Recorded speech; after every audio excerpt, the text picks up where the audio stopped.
Hello friends, welcome to Nauka Digital Institute.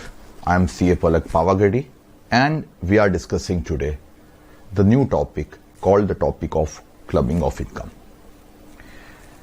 Clubbing, the name of the topic is. Let us first understand what do I exactly mean by the name proper, clubbing of income. Topic is covering section 60 to 65. 6 sections है. उसमें से आप देखेंगे friends के 5 section तो मैं अभी first 20 minutes में कवर अप कर दूंगा. जो सबसे इंपॉर्टेंट है वो सेक्शन 64 है. बट ये टॉपिक क्या है? सी, आप सबको पता है कि income is taxable in the case of individual and HUF on the basis of the slab rate.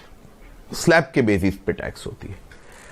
Slab का मतलब है भाई, पहले 2.5 लाख रुपए तक your tax rate is going to be 0%, 2.5 lakh से 5 लाख तक 5%, 5 लाख से 10 लाख तक 20%, एंड 10 लाख से ऊपर अगर आप कुछ कमाओ then it is going to be tax at 30%. हर एक असेसी को ऐसा प्रयत्न करना है कि टैक्स कम आए, और यही चक्कर में मान लीजिए कि हमारे मिस्टर एक्स जो है वो 30% स्लैब में फॉल हो रहे हैं, मीनिंग देयर बाय उनकी इनकम 10 लाख से ऊपर है. उनके वाइफ जो है उनकी इनकम मान लीजिए 2.5 लाख से कम है. एक ही फैमिली में दोनों है. अब मिस्टर एक्स के पास 12% के से 10 लाख रुपए के डिबेंचर्स थे. इसके ऊपर अगर मिस्टर एक्स इंटरेस्ट कमाए तो मिस्टर एक्स को यह इंटरेस्ट 30% से टैक्स हुए, 30% से 36,000 रुपए का टैक्स आ जाए प्लस सेस. नहीं बढ़ना था. मिस्टर एक्स ने सोचा कुछ ऐसा करे जिससे ये अमाउंट के ऊपर टैक्स ना लगे और रुपए घर में ही रहे. और मिस्टर एक्स ने प्लानिंग ऐसा किया कि ये डिबेंचर मिस्टर एक्स ने उनके वाइफ को गिफ्ट कर दिए. सर जी, go back to other source. Husband अगर अपनी असेट वाइफ को गिफ्ट कर रहा है तो वाइफ के लिए can we say this gift is said to be gift received from relative, and wife के हाथ में 10 लाख रुपए टैक्स नहीं होंगे. तो ये 10 लाख रुपए का चक्कर तो यहां पे आपका खत्म हो गया. अभी दूसरी बात आई कि वाइफ को ये 10 लाख रुपए के ऊपर इंटरेस्ट मिलेगा 120. वो वाइफ को अगर टैक्स हो तो कितने रेट से टैक्स होगा? 0% से. कोई टैक्स नहीं लगे वाइफ को. अब साहब, ये प्लानिंग लोगों ने किया था. बहुत क्लियरली बात करूं तो यहां पे ये सिर्फ रुपए घर में रख के टैक्स कम भरने का ही प्लानिंग था. मेरे लेजिस्लेचर ने ये चेक किया और मेरे लेजिस्लेचर ने कहा that if husband you are gifting your asset to wife, gift में कोई परेशानी नहीं. वाइफ रिसीव्स इंटरेस्ट, हमें कोई परेशानी नहीं है.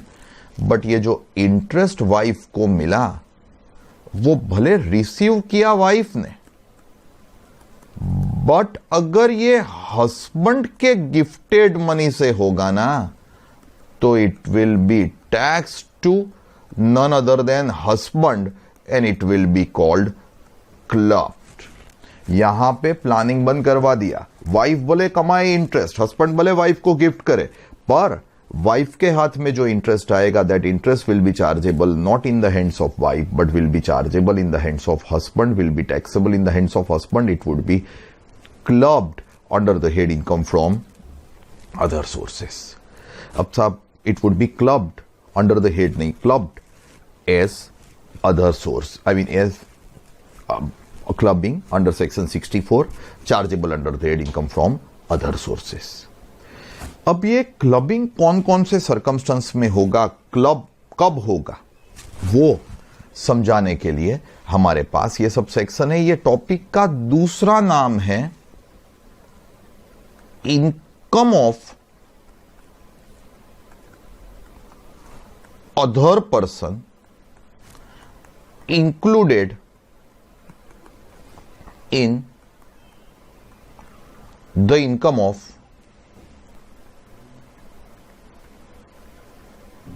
और असेसी। किसी और की इनकम को मेरी इनकम में इंक्लूड करने को बोलते हैं क्लबिंग ऑफ इनकम। अब ये टॉपिक को मैं फ्रेंड्स 3 पार्ट में डिवाइड करके समझाऊं तो section 60 to 63, 60 to 63 are the sections which are applicable to all assessee. All assessee means assessee may be individual, assessee may be HUF, assessee may be company, assessee may be partnership, AOP, anyone. And these sections are applicable for clubbing of income,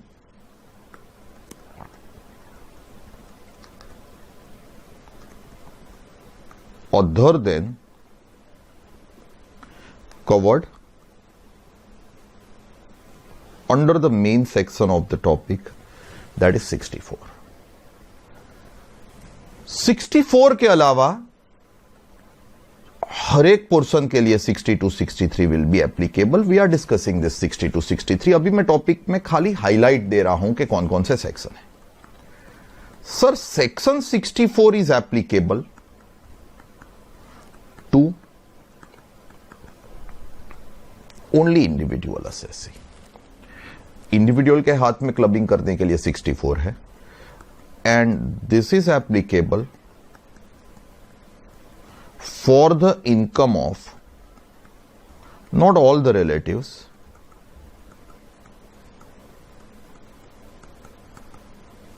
but specified relative।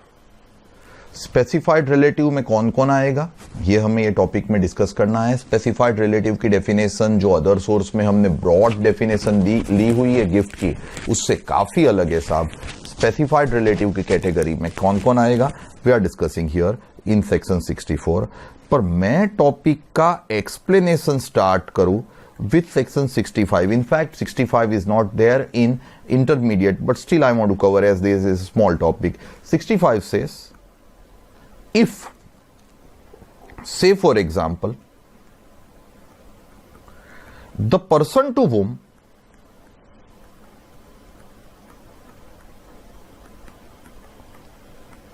income clubbed is not able to pay tax etc., then it is open for you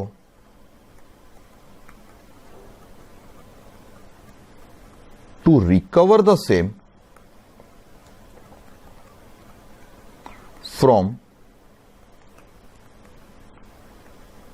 recipient.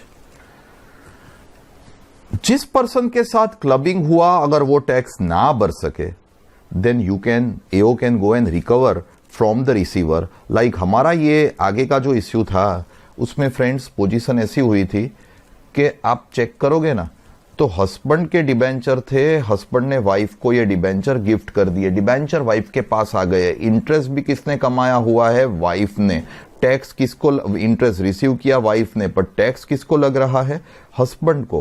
Husband को tax पे करना है इसके ऊपर। अब अगर husband tax ना पे कर सके ऑन द ग्राउंड कि सर मेरे पास डिबेंचर कहां है, मेरे पास इंटरेस्ट कहां मिला है, तो इनकम हस्बैंड की ही इनकम कहलाएगी, टैक्स हस्बैंड को ही भरना है। बट अगर पेमेंट हस्बैंड ना कर सके तो वाइफ के पास से, रिसीवर के पास से ये लोग खाली क्या कर सकते हैं, रिकवरी कर सकते हैं। मैं ऐसा नहीं बोल रहा हूं it would be tax to wife, tax तो किसको होगा हस्बैंड को, किसकी इनकम में इंक्लूड होगा हस्बैंड की। बट अगर हस्बैंड का पेमेंट ना कर सके हस्बैंड तो recovery can be made from the receiver of the income, and that is in our case wife, is section 65. Friends, ये मेरा टॉपिक का बिगिनिंग हुआ. मैंने एक ही सेक्शन अब तक समझाया 65, मुझे समझाना पेंडिंग है 62, 63 and section 64. Let us friends begin with section 62, 63. But उससे पहले मैं फिर से हाईलाइट कर दूं, क्लबिंग का ऑफ इनकम का मतलब 5 हेड का टोटल करना नहीं है.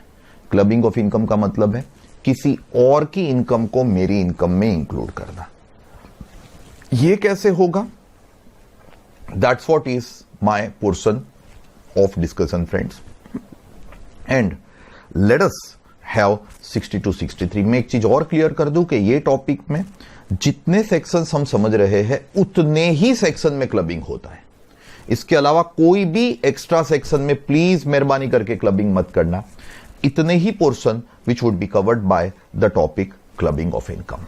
Late us have 62, 63 friends. अब ये 62, 63 जो है वो सभी एसएससी को एप्लीकेबल है, इंडिविजुअल एचयूएफ जैसा मैंने आगे बोला वैसे.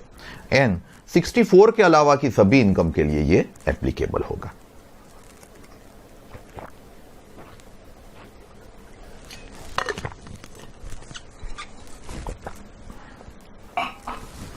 Let us have the first section. हम थियरी समझेंगे एंड थियरी के बाद इसको अमाउंट से समझेंगे. It talks about transfer of income without transfer of asset. Income transfer करो असेट ट्रांसफर किए बगैर, ऐसा ये सेक्शन 60 बोल रहा है. अब इसको मैं इलाबोरेट करूं तो मिस्टर एक्स के पास 12% के 50,000 के डिबेंचर है. He owns 50,000 rupees debenture, 12% interest rate. अब मिस्टर एक्स जो है वो 30% स्लैब में फॉल हो रहा है, उनका फ्रेंड वाई 0% में फॉल हो रहा है. सब आप ये समझ रहे हो, ये 30% का मतलब है इसकी इनकम 10 लाख से ऊपर है, वाई 0% का मतलब है इनकी इनकम 2.5 लाख से कम है. एक्स ने सोचा कि मैं कुछ ऐसा करूं जिसके ऊपर अगर मैं इंटरेस्ट कमाऊंगा 6,000 रुपए का, 50,000 के 12% 6,000, तो मुझे तो टैक्स 30% करके 1,800 रुपए आएगा. मैं कुछ ऐसा करूं जिससे टैक्स बढ़ना ना आए. और उनको नजर में आया कि मेरा फ्रेंड वाई 0% वाला है, वो कब काम आएगा. And hence assume mister X ने ये डिबेंचर वाई को गिफ्ट करना डिसाइड किया. पर फिर उनके माइंड में ख्याल आया कि यार वाई फ्रेंड है पर रिलेटिव तो नहीं है, आउटसाइडर ही है. एंड हियर उन्होंने कुछ ऐसा किया कि mister X transferred right to receive interest to mister Y without giving the debentures. Debenture transfer नहीं किए, उन्होंने कंपनी को लेटर लिखा और कहा कि इसका इंटरेस्ट आप वाई को देना. I am transferring the right to receive interest to Y, you credit it to Y's account, this is the detail. मान लो कि मिस्टर एक्स ने अपना घर लेट आउट किया था, मुझे रेंट देना है, और मुझे बोला कि भाई रेंट मिस्टर एक्स को मत देना. किसको देना? वाई को. It is called mister X has transferred income without transferring the asset. In this particular case friends, ये इंटरेस्ट जो हमारे सम में आने वाला है 6,000 रुपए, can we say this interest would be received by none other than mister Y. और अगर वाई को ही टैक्स हो ना तो लोग जगलरी स्टार्ट कर दे. एक्स वाई को right to receive interest transfer करे, वाई को ये 6,000 रुपए का इंटरेस्ट मिले, वाई को अपना छोटा मोटा कमीशन रख के वो out of the book X को ट्रांसफर कर दे और एक्स एंड वाई मिलके टैक्स बचा ले. My legislature said this won't be accepted and hence it has come out saying if you have transferred the income without transfer of asset, then sorry, income is going to be taxed to friends none other than transferor and it will be called clubbed, meaning thereby here income भले y को मिली but tax किसको होगी, x को, and अगर tax x को होगी तो इसको हम क्या बोलेंगे, clubbed. It is clubbing of income. Clubbing will B applicable in this particular case. Friends, it is as simple as you understand. If I gift the income without asset, income earned by transferee will be taxed not to transferee. It would not be taxed to the transferee, but it will be taxed to the transferer. ये जो हम jugglery कर रहे थे उनको बंद करवा दिया. अब अगर उनको बंद करवाया तो आपको अभी गिफ्ट क्या करना पड़े, असेट. अब मिस्टर एक्स ने असेट ट्रांसफर करनी स्टार्ट की, but he made the revocable transfer of the asset. I know that you may have a question, what is meant by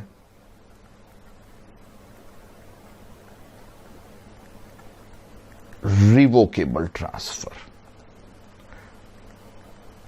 देखिए फ्रेंड्स, रिवोकेबल ट्रांसफर को act ने ही define किया हुआ है. Section 60. Revocable transfer में taxation के consequence क्या होंगे वो 61 में लिखा है. रिवोकेबल ट्रांसफर का मीनिंग क्या है वो कौन से सेक्शन में दिया हुआ है, 63 में. Revocable transfer means the transferor has right to get asset or income on such asset back. मैं क्लैरिफाई करूं. एक्स अगर वाई को डिबेंचर ही गिफ्ट कर दे, क्या गिफ्ट कर दे भाई, डिबेंचर ही, और बोले कि मुझे जब भी ये डिबेंचर वापिस चाहिए मैं लेने वापिस आ सकता हूं, then in that particular case it is considered as a revocable transfer. And friends, अगर ये रिवोकेबल ट्रांसफर हुआ होगा ना तो भी income unfortunately is going to be tax to sir none other than transferor, and ये क्या हो जाएगा, clubbed. It will be clubbed.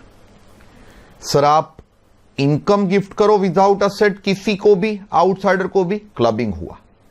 आप असेट गिफ्ट करो रिवोकेबल तो भी क्लबिंग हो गया. ये प्लानिंग ना चला. अगर आपको क्लबिंग नहीं करवाना है ना तो you need to make irrevocable transfer of asset. आप एक्स वाई को अपनी असेट गिफ्ट करें ना तो ऐसे बोल के करनी पड़े कि ये असेट तेरी, जा एंजॉय कर, मैं वापस लेने नहीं आऊंगा. In this particular case friends, income is going to be tax to not transferor, but income is going to be tax to transferee, and here it won't be clubbed. Sir 63 में define किया है what is revocable. Transferor has right to get the asset back और income on asset back. 61 में define किया है revocable होगा तो क्या होगा, क्लब्ड. इररिवोकेबल होगा तो क्या होगा, नॉट क्लब्ड. अब फ्रेंड्स, ये जो मैंने लिखा ये 61, 62 एंड 63 के फंडामेंटल छोटे छोटे, ये तीन फंडामेंटल को मैं अगर एक अमाउंट से समझाऊं तो it would go this way. Sir let us put this way, Mr. X gifted 12% debentures of 50,000 to Mr. Y. देखो मैं थोड़ा सेफ प्ले करने की ट्राई कर रहा हूं क्या सेफ प्ले करने की ट्राई कर रहा हूं, मुझे गिफ्ट के टॉपिक में नहीं जाना है, इसलिए मैं 50,000 की गिफ्ट ले रहा हूं। 50,000 से ज्यादा की गिफ्ट होती, वाई आउटसाइडर है, आउटसाइडर के हाथ में ये गिफ्ट क्या हो जाती, टैक्सेबल। बट मुझे यहां पे गिफ्ट टैक्स नहीं करनी है, तो पहला मुद्दा 50,000 की गिफ्ट वाई के हाथ में ये टैक्सेबल होने वाली नहीं है। अब समझिए, मान लो ये जो गिफ्ट की ना, उसमें से पूरे 50,000 रुपए क्या है, रिवोकेबल ही है। एक्स ने बोला है कि जब भी मेरा मन होगा मैं वापस ले लूंगा, तो इसके ऊपर इंटरेस्ट आया 6,000, ये इंटरेस्ट रिसीव करेंगे वाई, बट ये इंटरेस्ट टैक्स होगा किसको, एक्स को। वाई ने कमाया, एक्स को टैक्स हुआ, उसको क्या बोलते हैं, क्लबिंग। This is one. दूसरा, फ्रेंड्स मान लीजिए कि ये ट्रांसफर रिवोकेबल नहीं, इररिवोकेबल होता। एक्स ने वाई को दिया होता और बोलता कि भाई तू रख, कभी वापस लेने नहीं आऊंगा। In that particular case, interest of 6,000 can we say is received by none other than mister Y, and friends it would be taxed also to none other than mister Y, and can we say here it is called not clubbed. यहां पे clubbing नहीं हुआ, आप देखिए friends. But अगर 5 minute के लिए मान लीजिए कि ये 50,000 में 30,000 रिवोकेबल रखे हैं, 20,000 इररिवोकेबल रखे हैं, मीनिंग देयरबाय ये पार्टली रिवोकेबल है, पार्टली इररिवोकेबल है। इन that particular case, remember that important issue is interest 6,000 which is received by Mr. Y। अब फ्रेंड्स हमने समझा, वैसे रिवोकेबल पोर्शन होता है ना तो क्लबिंग होता है, इररिवोकेबल पोर्शन होता है तो क्लबिंग नहीं होता है। The question arises, partly revocable हो, पार्टली इररिवोकेबल हो तो क्या करोगे, आप सिंपल आंसर दोगे कि 30,000 रुपए रिवोकेबल पोर्शन है, उसका इंटरेस्ट 6% करके 1,800 रुपए क्लब करो, 20,000 जो है उसका 1,200 क्लब ना करो। My legislature is very strict saying that income will be fully tax to mister X and it would be fully clubbed.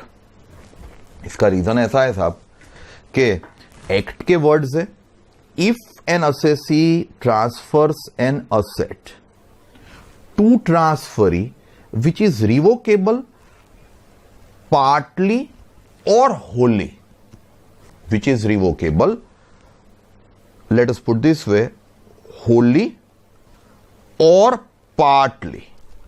अब यहां पे सेंटेंस खत्म होने के बाद ये बोल रहे हैं कॉमा करके, income on such transferred asset will be clubbed. इन लोगों ने ऐसा नहीं बोला income to the extent revocable portion is clubbed, इन लोगों ने क्या बोला है, income on such transferred asset will be clubbed. Income on such transferred asset will be the total income and friends hence it will attract the full clubbing. ये खास समझना friends, this is my simple beginning of the topic. My portion which I have discussed till now are, can I say friends, हमने topic begin किया जिसमें मैंने topic को 3 part में divide किया।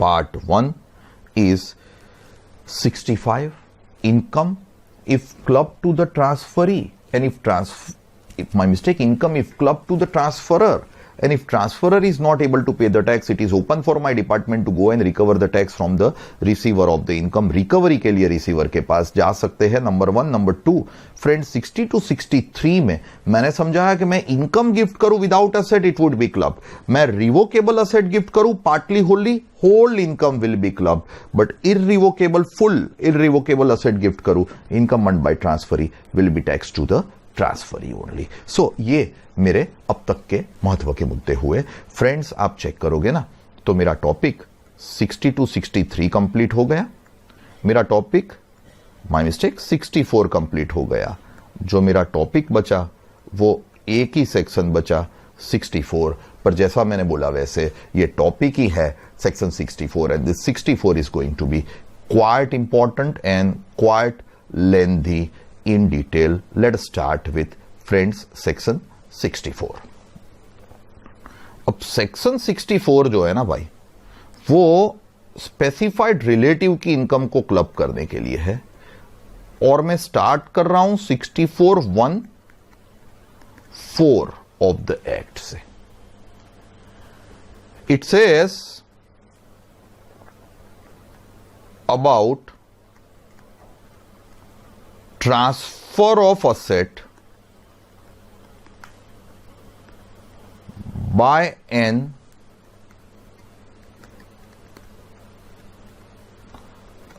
individual to his, her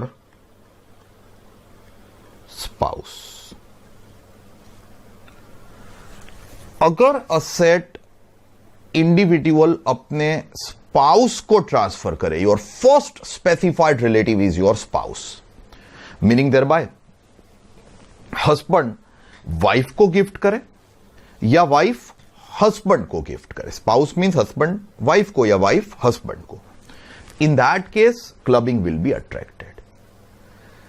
अब ये section ऐसा बोल रहा है that if an individual transfers an asset to his her spouse without adequate consideration और without an agreement to live apart, without adequate consideration or without an agreement to live apart, then income to the extent of inadequate consideration will be clubbed to the transferer. ये एक simple line का section हुआ. अब ये जो एक line का section हुआ ना, ये सेक्शन को मैं 5 अलग अलग इलस्ट्रेशन से समझाऊं so as to have best clarity. See, going this way. मान लीजिए फ्रेंड्स कि मिस्टर एक्स ने अपने स्पाउस मिसिस एक्स को 12% के 1 लाख रुपए के डिबेंचर ट्रांसफर किए. वाइफ ने सामने हस्बैंड को 1 भी रुपया नहीं दिया. Consideration is not given by wife to husband. सब मांगना भी नहीं होता है. मैं मेरी वाइफ को डिबेंचर दूंगा और मैं ऐसा बोलूंगा कि मुझे रुपए दो, मैंने जो आपको डिबेंचर ट्रांसफर किए उसके. सब कभी मांगे ही नहीं जाते हैं. इन this particular case it is a gift. अच्छा, मैं यहां पे अजम्पशन कर रहा हूं, ये स्ट्रिक लिखा है वो, कि ये 1 लाख रुपए जो है ना,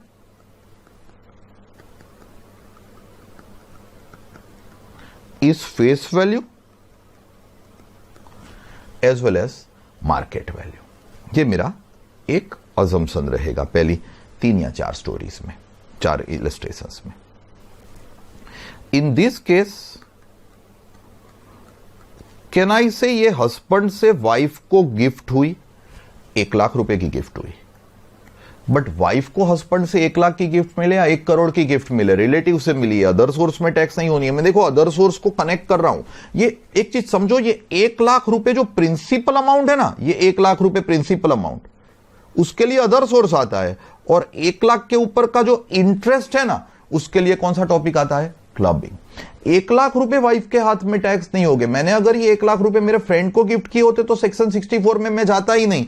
मैं कौन से सेक्शन में जाता? 61 या 62 में. रिवोकेबल होता तो क्लब होता, इरिवोकेबल होता तो क्लब नहीं होता. पर उससे पहले 1 लाख रुपए मेरे फ्रेंड को उनके हाथ में under that other source tax हो जाते, because it is called gift from non relative. अब फ्रेंड्स यहां पे देखे तो हस्बैंड ने वाइफ को 1 लाख रुपए के डिबेंचर गिफ्ट किए. 1 लाख रुपए के डिबेंचर वाइफ के हाथ में, gift is not taxable.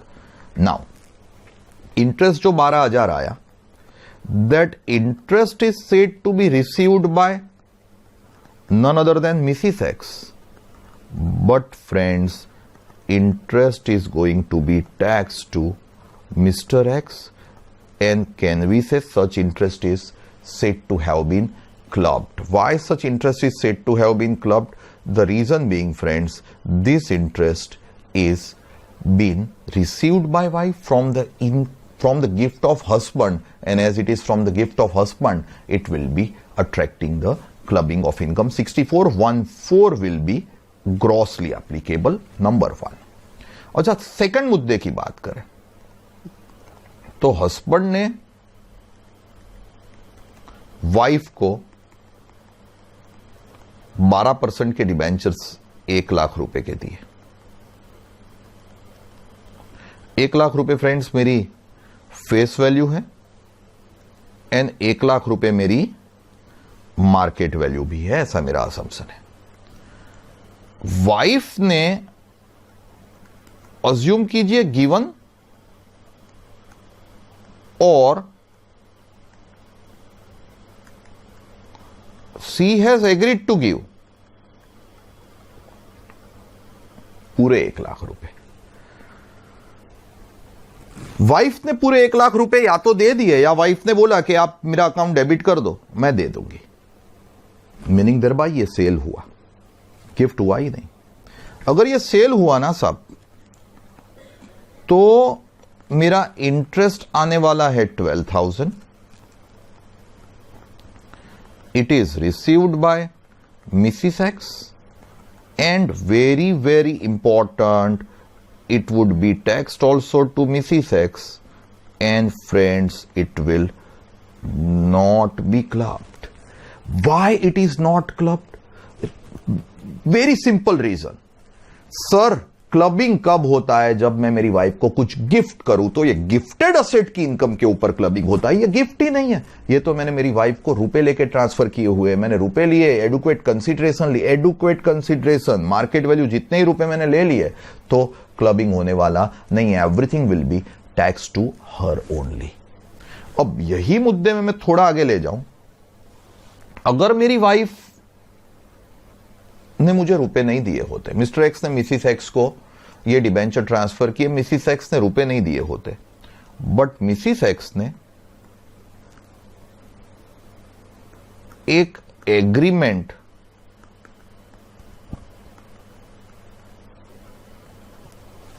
Sign करके दिया होता, that is agreement to leave apart. यार मैं क्लियर कर दूं, डिवोर्स नहीं है। डिवोर्स का मतलब है हस्बैंड वाइफ एप्लीकेशन करेंगे कोर्ट में और कोर्ट के चुकादे से both are divorce under the family law. मैं डिवोर्स की बात नहीं कर रहा हूं, मैं बात कर रहा हूं friends of agreement to leave apart. Husband wife ने दोनों ने डिसाइड किया कि they are not sharing good terms, so they will be staying separately, and wife ने ये एग्रीमेंट टू लीव अपार्ट पे सिग्नेचर करके दी और हस्बैंड ने उसके लिए वाइफ को क्या दिया? डिबेंचर दिए। Friends, my act says that अगर एग्रीमेंट टू लीव अपार्ट हुआ है ना, तो भी interest earned by wife will be tax to wife only, and friends it would again not be clubbed. मेरा एक्ट कह रहा है कि वाइफ अगर मार्केट वैल्यू 1 लाख रुपए हो डिबेंचर की और वाइफ 1 लाख रुपए दे या ऐसा एग्रीमेंट साइन करके दे, बोथ द केसेस में क्लबिंग नहीं होगा।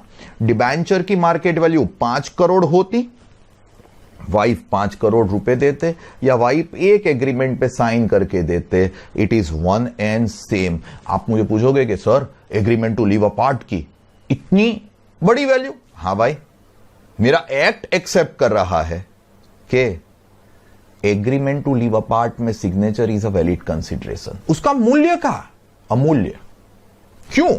बिकॉज मेरे एक्ट ने रिकॉग्नाइज किया है मेंटल पीस रिलीफ से बड़ी कोई कंसिडरेशन फ्रेंड्स नहीं है। This should be taken on a very lighter note friends, but act कह रहा है that if it is transferred without adequate consideration or without an agreement to live apart, it would be clubbed. If it is transferred with an agreement to live apart, it will not attract the clubbing. So ये मेरे पहले 3 issue हुए।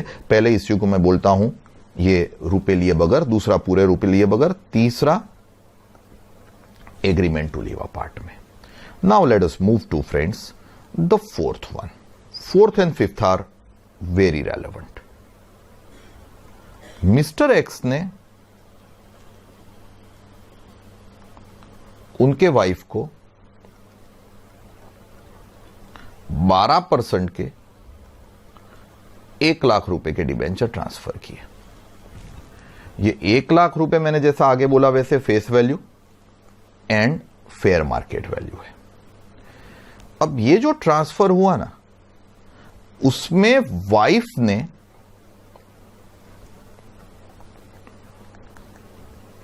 Given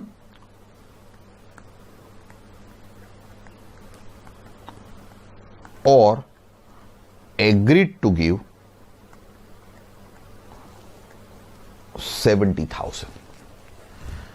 Meaning thereby, can I say wife ने part consideration the and part consideration नहीं दी. In this given case, हमारा जो interest calculate होगा वो तो 1 लाख रुपए के ऊपर. This interest would be received by wife and this interest would be tax to. सब थोड़ा याद करो, हमारे रिवोकेबल इरिवोकेबल में एक फंडा ऐसा था कि पार्टली रिवोकेबल हो, पार्टली रिवोकेबल हो, फुल्ली क्लब्ड. यहां पे साहब टैक्स टू की बात करें तो एक्ट के वर्ड स्पेसिफिक है that to the extent of inadequate consideration. 1 lakh रुपए लेने थे, आपने लिए कितने? 70. मीनिंग देयर बाय कितने नहीं लिए? 30. सो 30 लाख इन प्रपोर्शन टू लेने थे 1. Sir that is 30% is my inadequate consideration. Only 30% जितना is going to be taxed to Mr. X and it will be called clubbed. कितना clubbed? Only 30%. To the extent of inadequate consideration only, it is going to be clubbed. Otherwise, to the extent consideration given, कितनी consideration दी हुई है भाई? 70,000 in proportion to बोलो 1 lakh. That 70% of 12,000 कितना आएगा? 8,400. जितने रुपए वाइफ ने दिए ना, to that extent it would be taxable to wife only. And friends, it will, बताइए क्या होगा? Not be club. Sir ji revocable irrevocable में partly revocable fully clubbed, but consideration में पार्ट कंसिडरेशन आई, पार्ट कंसिडरेशन नहीं आई, then to the extent of inadequate consideration only it will attract clubbing. जितनी consideration दी हुई है उतना क्लब होने वाला नहीं है. ये सभी सर्कमस्टेंस में मेरी स्टोरी थी कि लाख रुपए जो मेरी है वो मेरी ओरिजिनल एजम्पशन पे मैं गया हूं कि मेरी फेस वैल्यू भी है एंड लाख रुपए फेयर मार्केट वैल्यू भी है. एंड यहां पे 1 लाख रुपए face value fair market value लेके to the extent of inadequate consideration मैंने क्लब किया, to the extent of consideration given मैंने क्लबिंग नहीं किया. Friends, I have still one very important point wherein mister X ने उनके wife को 12% के 1 लाख रुपए के डिबेंचर दिए. अब यहां पे मैं एक छोटा सा एजम्पशन ऐसा कर रहा हूं कि ये डिबेंचर जो दिए उसकी फेस वैल्यू लाख है, बट इसकी मार्केट वैल्यू 1.5 लाख रुपए है. उस दिन की वैल्यू, जिस दिन गिफ्ट किया उस दिन की फेयर मार्केट वैल्यू 1.5 लाख रुपए है. वाइफ ने गिवन और से agreed to give 90,000 rupees. लेने 1 लाख नहीं थे हस्बैंड को, 1.5 लाख थे. मार्केट में बेचने जाता तो 1.5 लाख रुपए लेता ना, तो वाइफ के पास से भी 1.5 लाख ही लेने थे. बट वाइफ ने दिए कितने? 90,000. अब साहब एक चीज समझो, ये इंटरेस्ट का जो कैलकुलेशन आएगा ना वो तो ऑलवेज फेस वैल्यू पे होता है. 1 लाख के ऊपर 12%. This interest as the debentures are gifted to wife, this interest is said to have been received by none other than Mrs. X. And as it is received by Mrs. X, taxability की बात आए तो sir my act says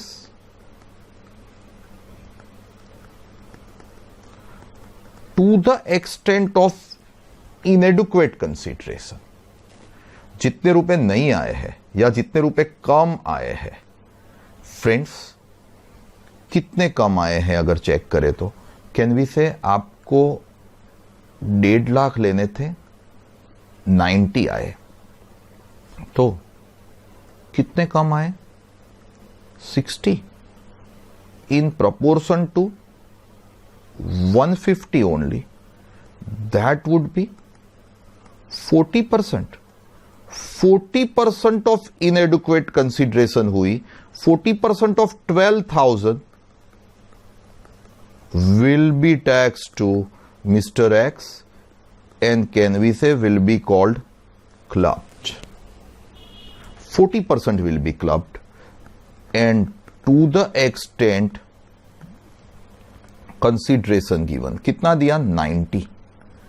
कितने के सामने 90 दिया? 150 के. That 90,000 in proportion to 150. Sir ये 90,000 in proportion to 150 है ना, बहुत इंपॉर्टेंट है. That would be giving me 60% of 12,000. कितना आएगा? 7,200. That 7,200 will be taxed to Mrs. X and to this 7,200 can we say it would not be clubbed. Sir मुझे 2 line का provision समझाना था. मुझे प्रोविजन ऐसा समझाना था कि अगर इंडिविजुअल अपने स्पाउस को असेट गिफ्ट कर रहा है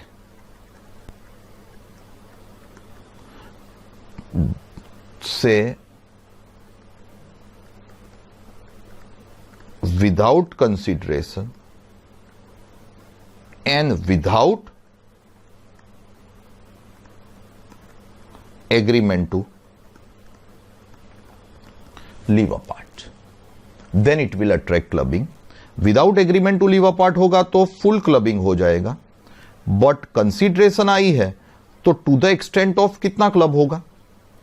इनएडुक्वेट consideration only it will attract the clubbing. So be careful. Agreement to live apart हो गया है ना, एक भी रुपया क्लब ना करो. एग्रीमेंट टू लिव अपार्ट नहीं हुआ है तो दूसरा स्टेप देखो. कंसिडरेशन आई है, कुछ भी नहीं आई है, पूरा क्लब, पार्टली आई है, तो to the extent of inadequate consideration, friends, it will attract the clubbing.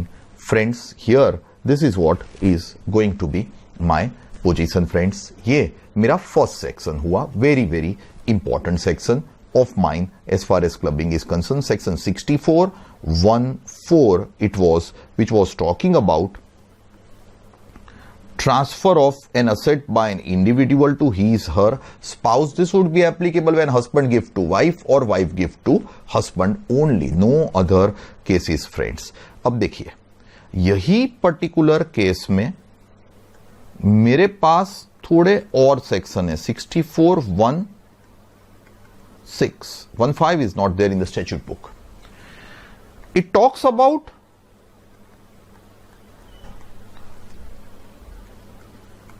asset transferred by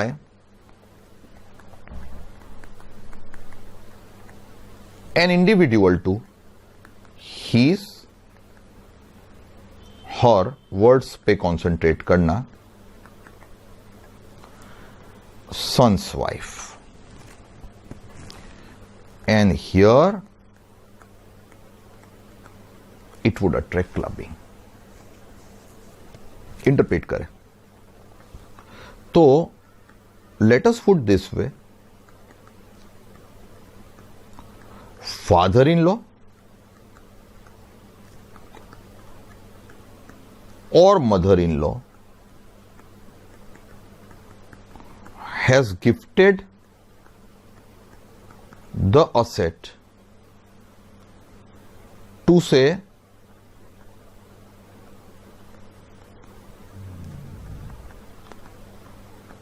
daughter-in-law. Father in law mother in law ने अपनी असेट किसको गिफ्ट की? डॉटर इन लॉ को. इन दिस केस इनकम जो आएगी, can we say this would be received bye daughter in law. but this income will be taxed to father-in-law or mother-in-law, whoever has transferred the asset, and it will attract clubbing. Sir ji, act is very clear.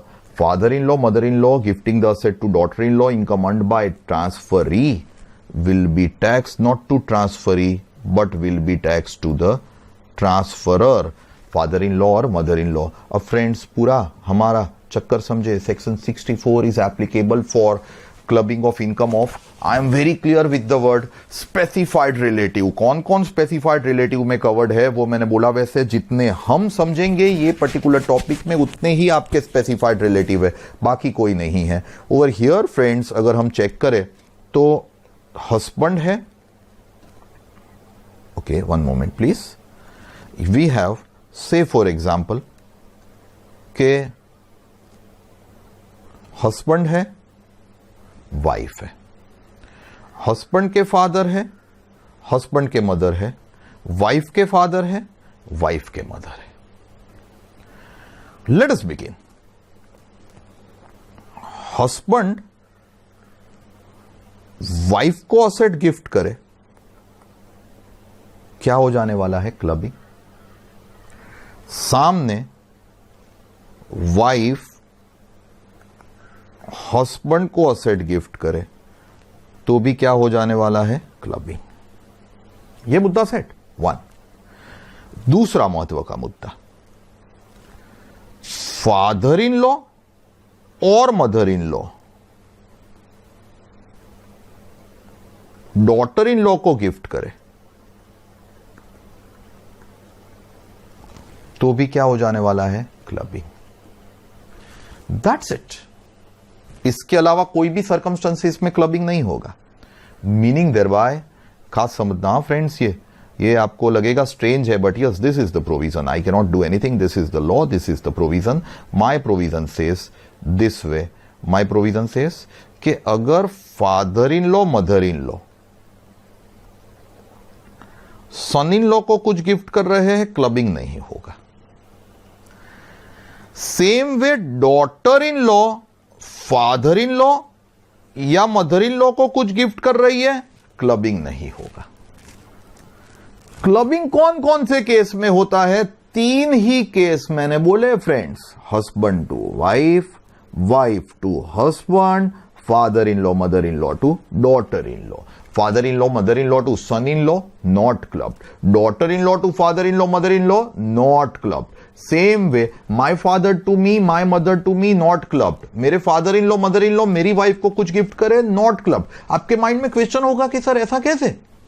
और majority question classroom में students पूछते हैं कि sir यार आप daughter in law की income club करते हो तो सन इन लॉ की इनकम क्यों क्लब नहीं करने की? और लॉजिकली दूसरा बंदा आंसर भी देता है, बाजू वाला उनका जो बहुत स्मार्ट होता है वो, कि भाई समझ तो यार क्यों समझ नहीं रहा है? Daughter in law enters into the family of husband after the marriage and hence उनकी income father in law mother in law के साथ क्लब होती है, not the son in law, and that is the reason. Sir तीसरा जो बहुत over smart बंदा होता है ना, वो यही क्वेश्चन, यही पर्टिकुलर पॉइंट में क्वेश्चन रेज करता है कि तू बोल रहा है कि daughter in law enters into the family of husband and इसलिए डॉटर इन लॉ की इनकम क्लब होती है और सन इन लॉ की इनकम क्लब नहीं होती है. अगर बंदा मान लो कि घर जमाई हुआ तो तू क्या करेगा? साहब ये सब डिस्कशन मत करो. ये डिस्कशन मत करो who enters into which family and who doesn't enter into which family. What is important is ये रूल इसलिए बिकॉज एक्ट में लिखा हुआ है, दैट्स इट. इसका कोई लॉजिक नहीं है.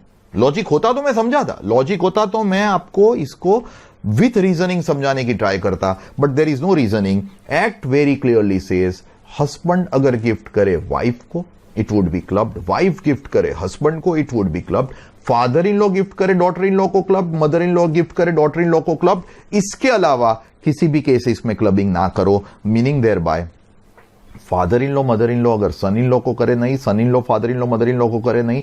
इवन डॉटर इन लॉ में रिवर्स केस में भी मैं बहुत क्लियर हूं, डॉटर इन लॉ के फ्रेंड्स रिवर्स केस में भी क्लबिंग ना करो. Meaning there bye daughter in law अगर मान लीजिए कि गिफ्ट कर रही है फादर इन लॉ को या मदर इन लॉ को, तो वहां पे भी जैसा मैंने बोला वैसे क्लबिंग करना नहीं होता है. It will be club only when father-in-law, mother-in-law gifts the same to daughter-in-law and not the vice versa situation. अब फ्रेंड्स यहां पे ये दो इंपॉर्टेंट सेक्शन के बाद if I check out with my third one and that is section 64(1)(7). It talks about asset gifted by an individual. अगर मैं ये असेट गिफ्ट करता मेरी वाइफ को तो आप लोगों को पता है कि ये क्या हो जाता, club. Here asset transferred by an individual to outsider.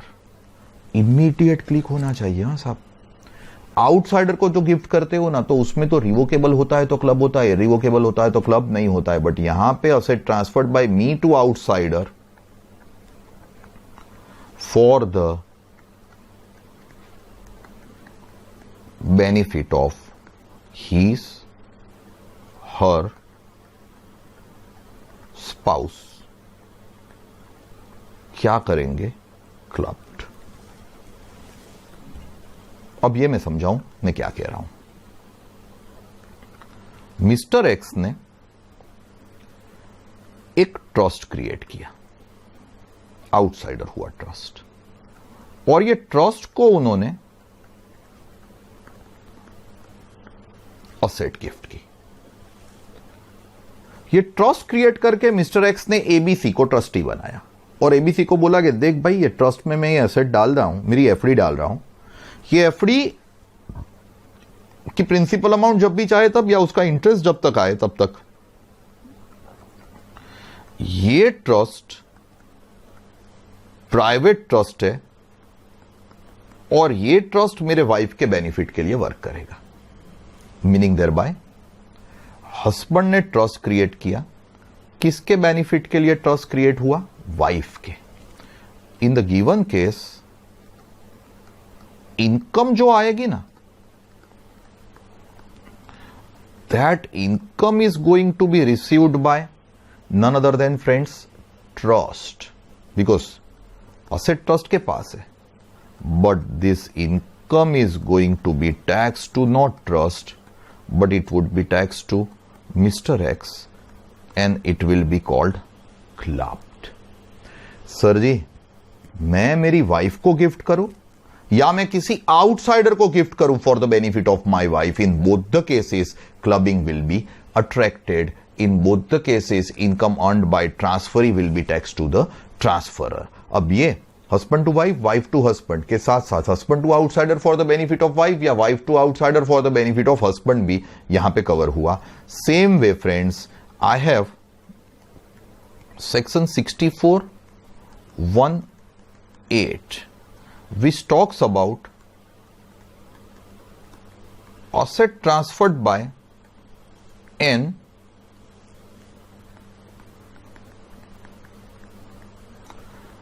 individual to outsider for the benefit of his, her, son's wife. It would also be clubbed. Meaning thereby, father-in-law और mother in law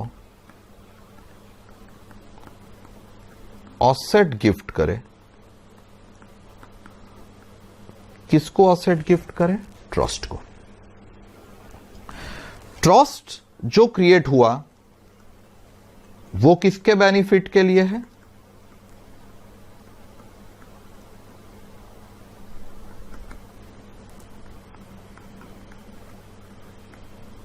daughter in law.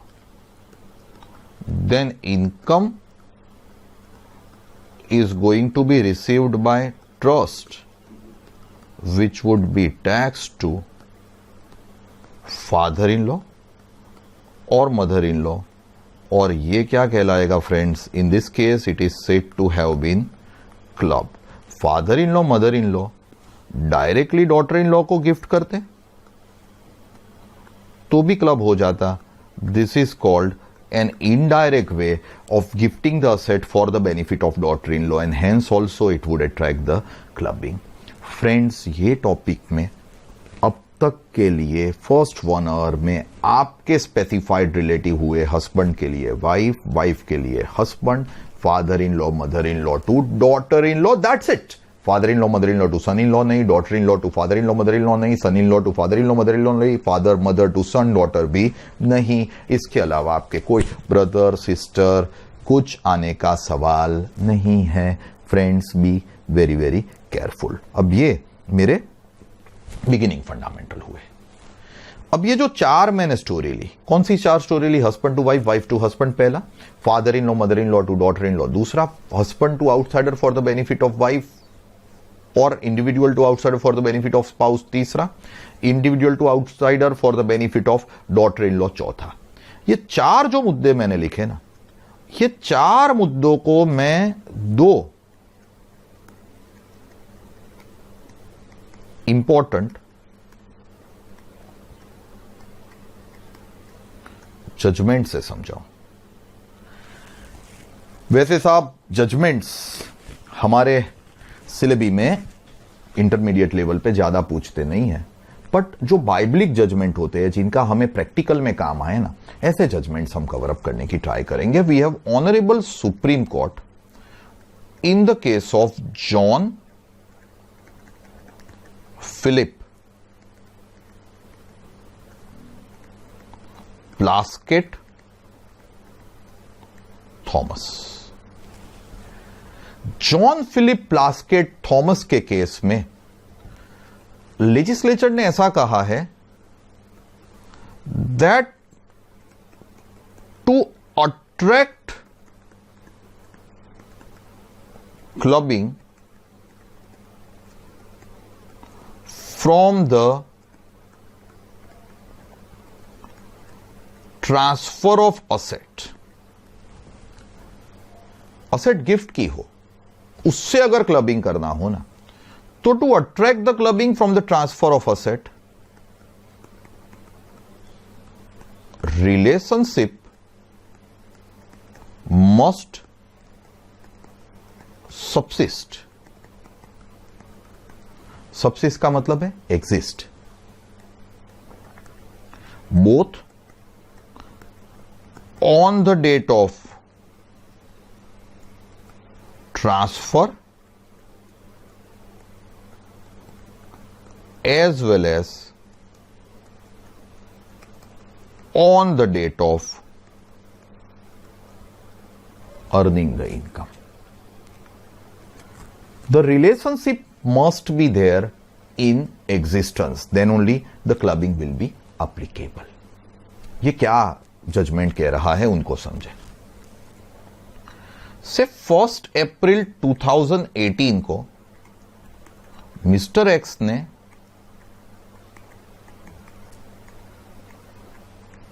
उनके wife को asset gift की. PY 18-19 में income कमाएगी Mrs x,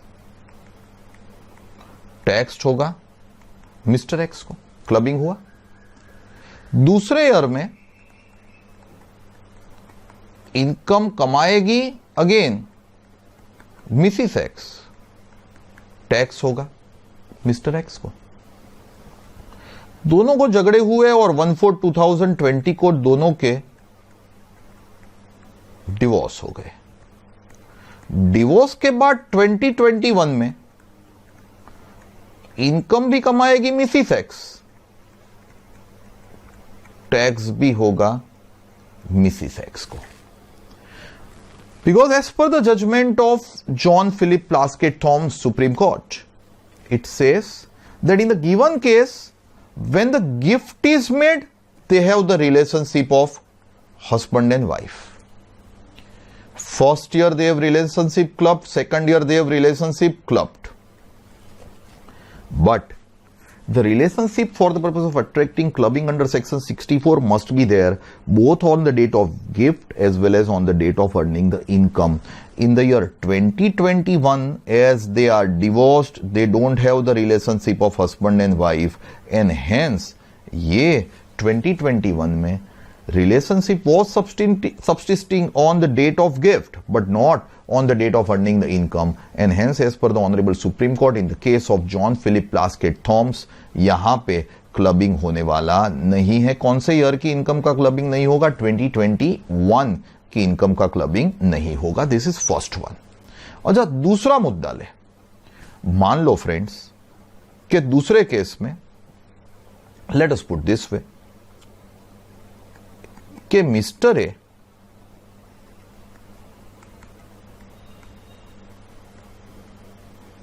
अपनी girlfriend या fiancée को marriage के पहले से, कॉमर्स का स्टूडेंट है तो एफडी गिफ्ट की या डिबेंचर्स गिफ्ट की. लोग कार, ज्वेलरी, मोबाइल गिफ्ट करते हैं. कॉमर्स का स्टूडेंट है तो उन्होंने एफडी गिफ्ट की, कुछ इनकम अर्न हो ऐसी एसेट गिफ्ट की. अब मिस्टर ए ने मिस बी को एफडी गिफ्ट की. कौन से दिन को? मान लीजिए 1 जून 2017 को. Now mister A got married with Miss B. That is on 19th November 2017. Marriage के बाद 17-18 देखो, 18-19 देखो, 19-20 जो हमारा ईयर है वो देखो, तो कैन वी से इनकम जो रिसीव होगी that is received by miss C, maiden name miss B.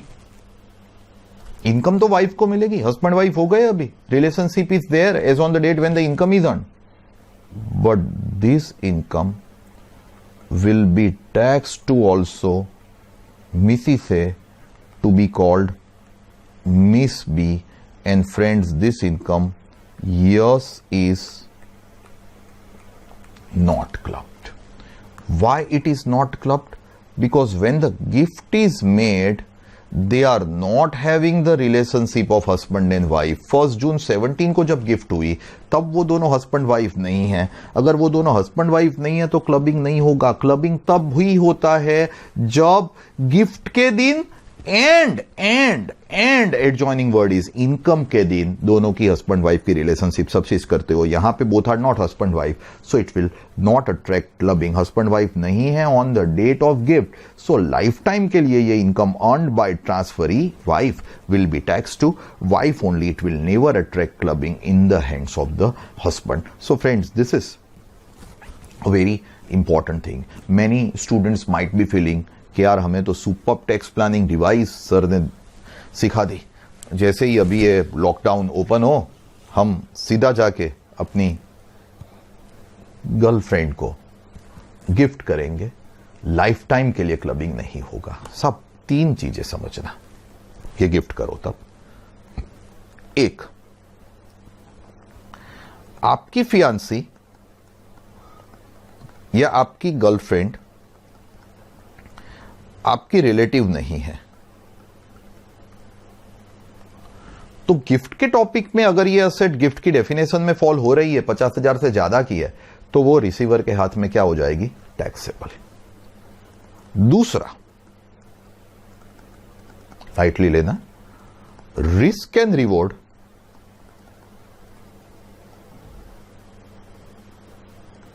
Goes simultaneously.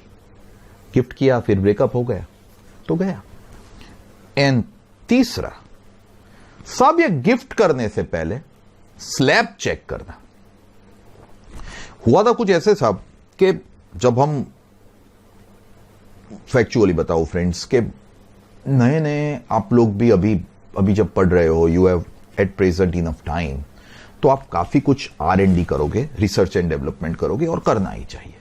And I am really happy कि यहां पे लेक्चर मेरा अटेंड करो, दूसरे फैकल्टीज का आप अटेंड करो, उसके बाद आपके पास अभी टाइम है ना, तो आप अपने मॉड्यूल में देख सकते हो कि यार ये फैकल्टी जो बोल रहे हैं वही है ना या अलग है, या आप कहीं और गूगल पे या कहीं पे भी R&D कर सकते हो। अब साहब ये जो क्लबिंग होता है, मैं फैक्चुअली बताऊं व्हाट हैपेंड, अभी टाइम है, आप R&D करोगे। मैंने भी जब नया नया CA क्लियर किया ना साहब, तब मुझे बहुत ही धगस थी, बहुत कुछ पढ़ता था, क्योंकि मुझे ऐसा था कि learning should be the main object of life. And sir I was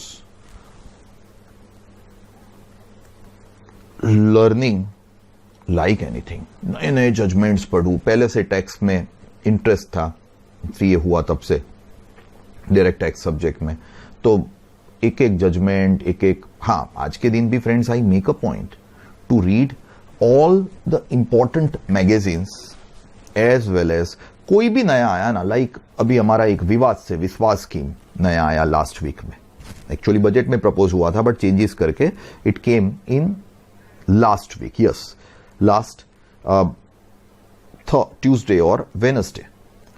तो immediately on the day of passing the same, we had a Zoom video conferencing which is recorded and uploaded on YouTube by a channel run by a person from Una. तो friends पढ़ना तो पड़ता ही है आज भी, but उस जमाने में क्या था कि अभी क्या है, विवाद से विश्वास प्रैक्टिस के लिए रेलेवेंट है, फाइनल वाले बच्चे पूछेंगे उसके लिए रेलेवेंट है, तो मैं पढ़ता हूं। उस टाइम तो कुछ भी आए ना पढ़ लेने का, learning was the main object at that particular point of time. Unfortunately थोड़े टाइम में ये मेन ऑब्जेक्ट चेंज हो जाता है। This is where the problem is. Main object learning में से एल निकल जाता है और मेन ऑब्जेक्ट क्या हो जाता है साहब, हम लोगों का कमर्शियल हो जाते हैं, अर्निंग हो जाता है। तो फिर क्या हुआ, केस आए ना, वो जजमेंट पढ़ने के केस हो R&D कर डालते हैं साहब, पूरे केस का पोस्टमार्टम कर डालते हैं। बट केस ना हो ना, तो हर एक जजमेंट अभी पढ़ने में I would say we are not able to devote करना चाहिए, but we are not able to devote the time. उस टाइम तो बहुत पढ़ता था बिकॉज टाइम था, लर्निंग मेन ऑब्जेक्ट था। तो ये जॉन फिलिप प्लास्केट का जजमेंट आया था। हुआ ऐसा कि मेरे पार्टनर एक केस लड़ रहे थे किसी क्लाइंट का, जिसमें क्लाइंट ने उनकी फियांसी को गिफ्ट की थी। सब 19/2004 के पहले तो गिफ्ट टैक्सेबल भी नहीं थी, बहुत पुराने जमाने में। काइंड में 110/2009 तक टैक्सेबल नहीं थी जो हमने सीखा, बट कैश चेक भी 19/2004 तक तो टैक्सेबल ही नहीं थी। तो क्लाइंट ने अपनी फियांसी को गिफ्ट की थी और आफ्टर द मैरिज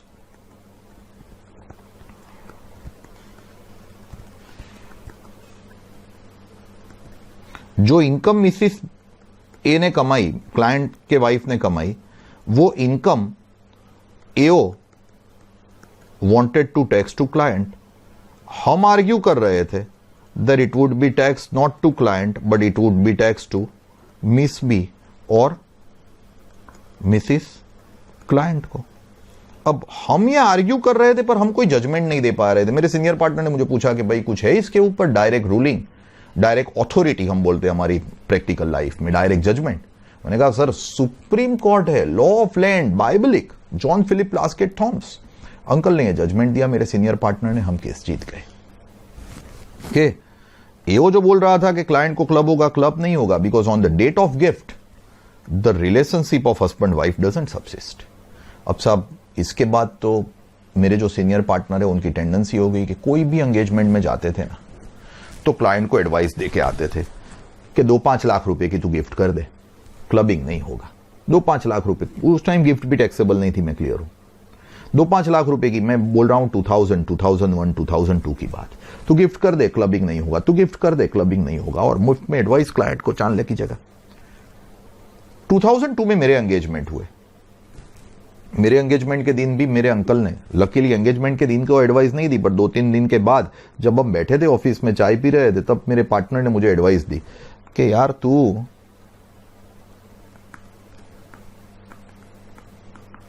तेरी फियांसी को 2-5 लाख रुपए गिफ्ट कर दे, क्लबिंग नहीं होगा। मैं तो अंकल क्या हुआ? क्योंकि क्लबिंग नहीं होगा, वो तूने सिखाया था ना, प्लास्केट वाला judgement, John Philip Plasket Thoms, तू गिफ्ट कर दे, क्लबिंग नहीं होगा, अच्छा प्लानिंग हो जाएगा। मैंने कहा अंकल ब्लाइंडली हम प्लानिंग ना कर पाए, क्योंकि अगर हम ब्लाइंडली प्लानिंग करने जाए तो तकलीफ होगी। मेरे 2 इश्यू थे when I got engage in 2002।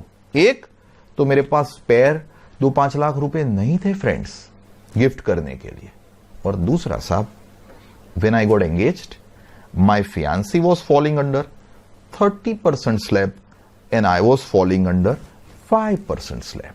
और अगर मैं मेरी फियांसी को गिफ्ट कर रहा हूं जो क्लब नहीं होगा, तो कैनवी से अगर मैंने गिफ्ट नहीं किया होता तो ये कितने रेट से टैक्स होता भाई? 5% से। और गिफ्ट किया तो कितने रेट से टैक्स हो जाएगा? 30% से। सर ये उल्टा पड़ जाएगा। Meaning there by when you make the gift you have to check the slab of giver and दूसरा किसका? रिसीवर। यहां पे इन लाइटर नोटिफाई से रिवर्स प्लानिंग कर सकते हैं। अगर मेरी फियांसी कुछ मुझे गिफ्ट करे before the marriage, income earned by me will be tax to me, and हमने इसको 30% से कितने परसेंट में शिफ्ट कर दिया? 5% में। Meaning there bye my friends before you make the gift check out the slab also, वरना ये प्लानिंग आपका बिल्कुल क्या पड़ जाएगा? उल्टा। John Philip Plasket Thomas, yes as of today is also biblical rule, is a valid rule, is applicable law, but ये law apply करने के लिए you have to be very careful. The relationship must subsist both on the date of gift as well as on the date of income, agreed. But friends try and understand that ये apply करते वक्त one has to be very very careful. Number 1। Number 2 friends, दूसरा महत्व का judgment था honourable Bombay high court in the case of Sevanthilal, Maneklal Seth। Honourable Mumbai high court ने कहा income on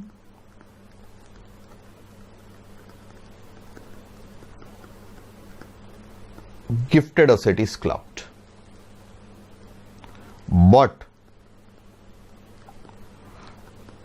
income on income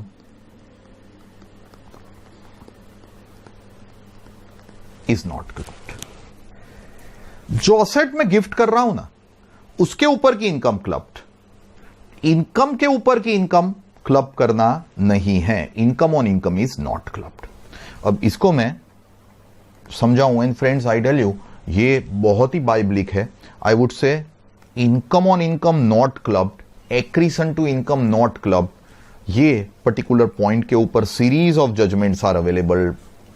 Popatlal Bhikhamchand, S Rathore, T Saraswati Achiya, number of judgments are available on the same, which talks about income is clubbed, income on income is not clubbed, meaning thereby 1st April 2017 को Mr. X gifted से 10% FD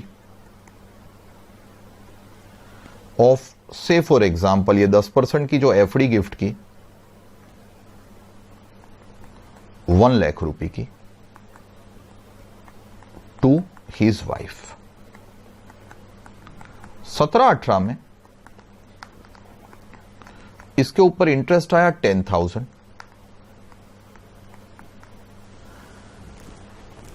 this interest can I say is received by Mrs X, but this interest will be tax to mister X. क्यों tax to mister X? Because relationship is there on the date of gift as well as on the date of income. It was gifted by husband to wife only.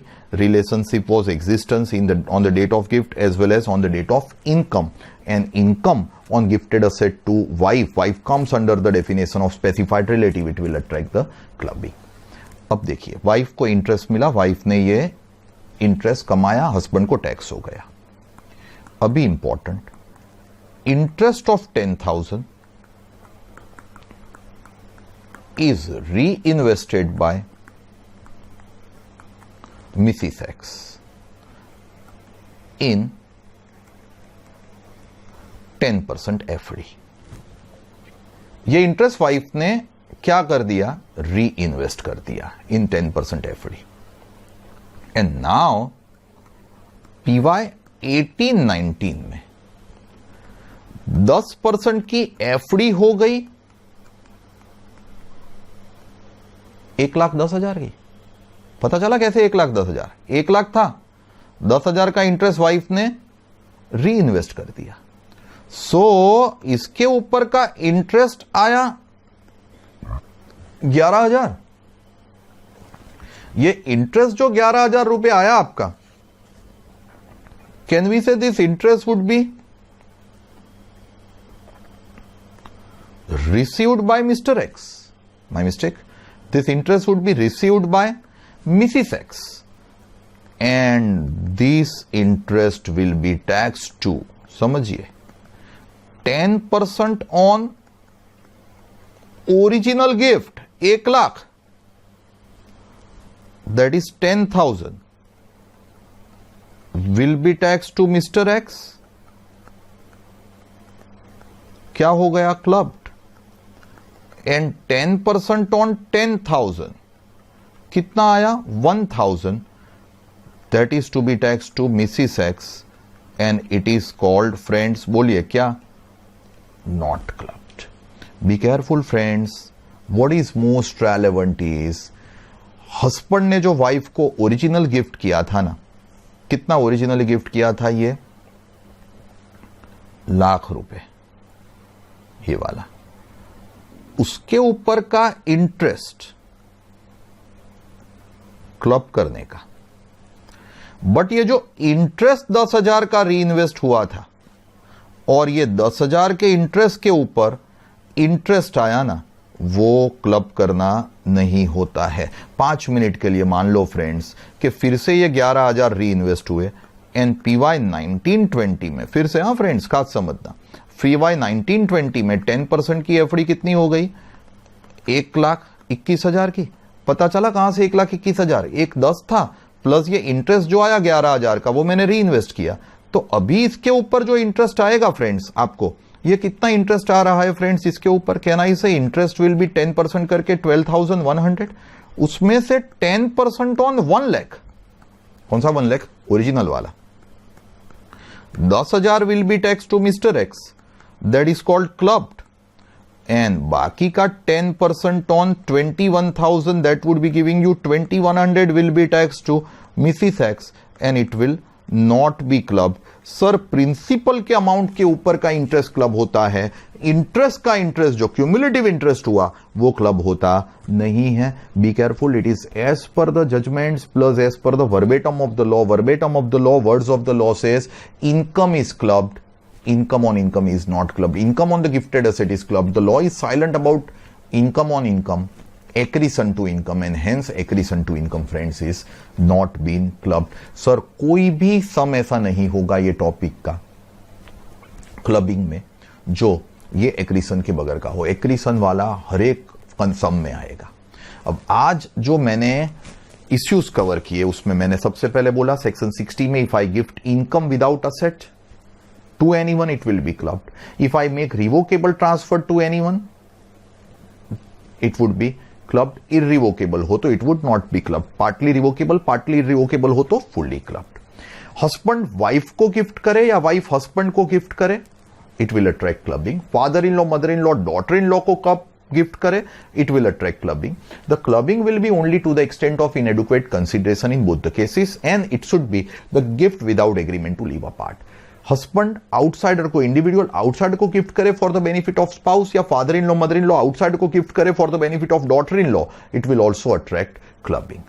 Friends, at the same time मैंने कहा clubbing के लिए relationship of husband wife must be in existence both on the date of gift as well as on the date of earning the income. If either of the condition is not fulfilled, it will not attract the clubbing. And most important part जो मैंने at the end लिया, जिसमें मैंने बोला कि for the purpose of making the clubbing of income, sir खास समझिए, income on gifted asset is going to be clubbed, but income on income or accretion to income is not going to be clubbed. Sir ji, meaning there by मैंने ₹1,00,000 मेरी wife को gift किए, उसके ऊपर का interest मुझे क्लब होगा, पर इंटरेस्ट मेरी वाइफ कहीं पे इन्वेस्ट करे और उसके ऊपर इनकम कमाए, तो ये इनकम इंटरेस्ट के ऊपर का इंटरेस्ट मुझे, क्यूमुलेटिव इंटरेस्ट मुझे क्लब होने वाला नहीं है. ये मेरा आज का क्लबिंग का फंडामेंटल था. There are number of other issues which I am having in the topic clubbing with the help of the practical. You have to keep your नौकार material ready tomorrow because we are suppose to solve the sums also from the same after completing the remaining theoretical portion of the topic clubbing. Friends, then I'll keep it over here. Stay home, stay safe. Thank you very much, friends. If you like this video, share it with your friends. Subscribe to our YouTube channel to watch more such videos and learn from our expert faculty members. Press the bell icon to get regular notifications whenever we upload a new video. Download NDI mobile app to get complete CA course online. We value your support. Thank you for watching.